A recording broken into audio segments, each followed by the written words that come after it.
Sa gitna ng public viewing ng labi ni Pope Francis sa St. Peter's Basilica sa Vatican, mapapansin ang isang madre na wala sa pila at umiiyak. Siya si Sister Genevieve Jeningros ng Ostia, Rome. Kahit labag sa protocol na lumapit sa kabaong ng Santo Papa, pinayagan siya ng mga nagbabantay bilang malapit na kaibigan ni Pope Francis. Nanatili siya roon ng ilang minuto. Ilang beses nakasama ni Sister Genevieve si Pope Francis tuwing pumupunta siya sa Ostia. Kilala si Sister Genevieve sa pagtulong sa LGBTQ+ community na dati ring pinakitaan ng suporta ng Santo Papa. Ikinuwento ng doktor ni Pope Francis sa mga huling sandali ng Santo Papa bago pumanaw nitong April 21. Sa panayam ng isang diaryong Italian kay Dr. Sergio Alfieri, alas 5:30 ng umaga nitong Lunes nang tawagan at papuntahin siya sa Vatican. Nadatnan daw niyang dilat ang mga mata ni Pope Francis. Walang nakitang respiratory problems ang doktor pero hindi raw sumasagot ang Santo Papa nang tawagin ng kanyang pangalan. Alam na raw noon ni Dr. Alfieri na comatose si Pope Francis. Wala na raw magagawa batay sa pagsusuri niya sa kondisyon ng Santo Papa. Sa hiwalay na panayam ng La Repubblica, sinabi ni Dr. Alfieri na may mga nagmungkahing isugod sa ospital si Pope Francis pero hindi raw daw aabot ng buhay. Bago yan, nagkita pa raw sina Dr. Alfieri at Pope Francis noong Sabado de Gloria. Kwento raw ng Santo Papa, nangihinayang siya na hindi niya nagawa ang tradisyonal na paghuhugas ng paa ng mga preso sa Rome, Italy noong Huwebes Santo. Yun daw ang huling pag-uusap ni Pope Francis at kanyang doktor.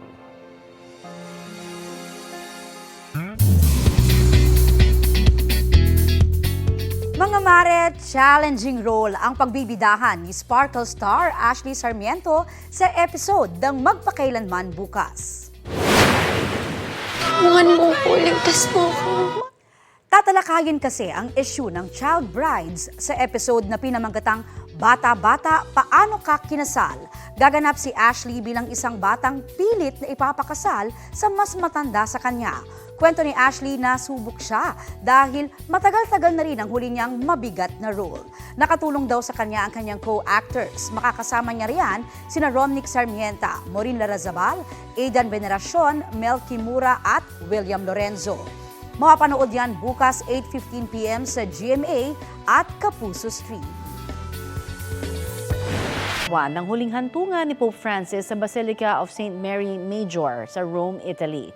Marble muna sa Italian region na Liguria ang gamit sa puntod ng Santo Papa batay sa ulat ng Vatican News. Ang tangi pong inscription o nakalagay sa lapida ay ang pangalang Franciscus. Alinsunod po yan sa hiling ng Santo Papa. Mayroon ding cross na makikita roon. Bukas, ililibing po si Pope Francis sa Basilica of St. Mary Major na pinili niyang huling hantungan.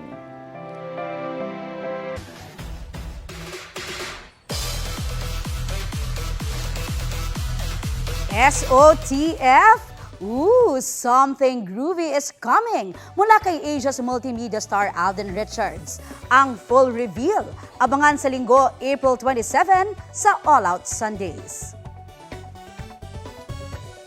Kung bahay, kasyon ka lang nitong Holy Week at naghahanap ng destination, may recommendation ng ating favorite biyahero. Maghanda na sa mga adventure na pangdonya at pampamilya sa patikim ng biyahe ni Drew. Tayong mga tatay, pagdating sa mga anak, laging all out. Gina tayo, biyeros. Iba't ibang adventure para sa buong pamilya. Bonus pa, malapit lang. Definitely pangbata at pangmatanda. So yes, you can bring the whole family. Yak mag-e-enjoy ang kids sa pagpapakain ng mga kambing at tupa. Ito ibang boses rin pala ng mga sheep. May isang Mga daddy at kuya, let's get it on!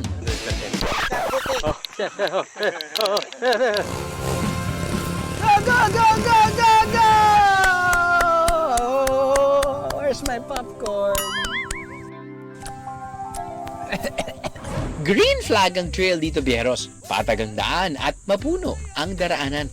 Yes, masarap magtampisaw din talaga kapag nararamdaman mo yung lamig ng tubig pati yung init ng araw. Kapag may kasamang bagets, dapat laging may ready na chibog. Wow! Parang pinakula ng 2 linggo. Sobrang lambot. Gusto ko lang malaman kung malambot na rin yung buto. Hindi pa rin malambot yung buto. Saan man ang gala? Mas sumasaya ang bonding basta't kumpleto ang pamilya. Gaya na lang ng biyahe natin dito sa Doña Remedios Trinidad, Bulacan.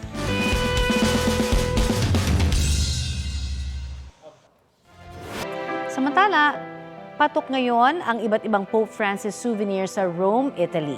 Mabentang-mabenta po ang mga ito, lalo sa mga turista na dumarayo roon para masilayan sa huling sandali ang labi ng Santo Papa sa Vatican City. Ilan po sa mga mapagpipili ang souvenir ay ang mga rosaryo na may imahe ni Pope Francis, mga prayer cards, mga figurine o maliliit na rebulto kahit mga kalendaryo at iba pa. Paglilinaw po ng isang shop owner, steady lamang ang bentahan o hindi naman daw biglang tumaas ang demand sa mga Pope Francis souvenir matapos siyang pumanaw.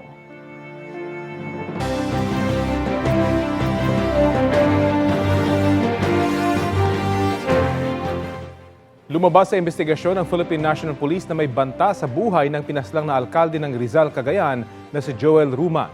May ulat on the spot si Tina Panganiban Perez. Tina?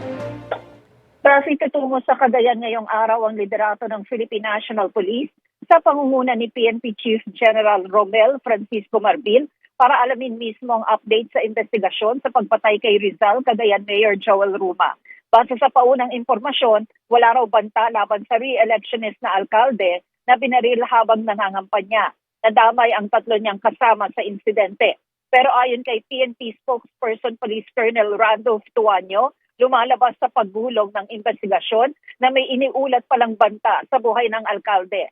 Wala nang gaanong detalyeng ibinigay si Tuanyo dahil magiging bahagi raw ito ng updates na ibibigay ng PNP mula sa Cagayan. Pero iniutos na anya ni PNP Chief Marbil sa pulisya na huwag balewalain at bilisan ng security assessment sa anumang reklamo o sumbong ng banta sa sinumang individual.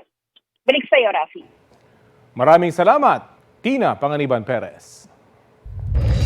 Ito ang GMA Regional TV News. Nilamon ng apoy ang isang bangka sa dagat na sakop ng Zamboanga City. Nabalot ng makapal at maitim na usok ang paligid dahil sa nasusunog na speedboat. Base sa investigasyon ng Bureau of Fire Protection, sumabog ang makina ng bangka nang subukan itong paandarin. Dahil dyan, nagsitalunan palabas ang 20 sakay nito. Nagtamo ng paso sa katawan ang 10 sa kanila. Tinatayang 1 milyong piso ang halaga ng pinsala ng sunog. Patuloy pa ring iniimbestigahan ang insidente.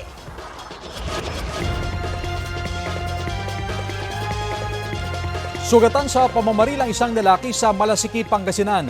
Sa CCTV, kitang huminto ang isang tricycle sa Barangay Gomez. Kasunod nito, tumigil ang isang motorsiklo. Maya-maya pa, tumumba ang tricycle driver. Binaril na pala siya ng hindi pa kilalang rider na agad tumakas. Nagpapagaling ngayon sa ospital ang biktima. Kwento niya sa pulisya, wala naman daw siyang kaalitan. Inimbestiga na ang motibo sa pamamaril.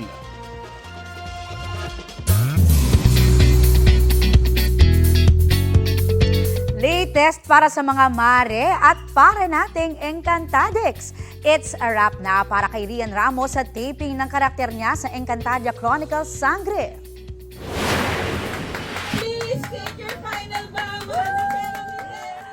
Nagbow na si Rian sa production team bilang si Mitena sa serye. Chill mode na nga siya sa set habang kumakain ng ice candy. Aba, hint kaya yan sa eksena ng karakter niya bilang ice queen at kambal ni Cassiopeia?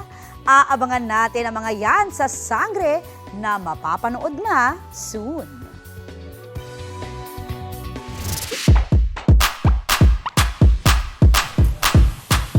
Eto na, saktong panghimagas for this week ang tampok nating storya.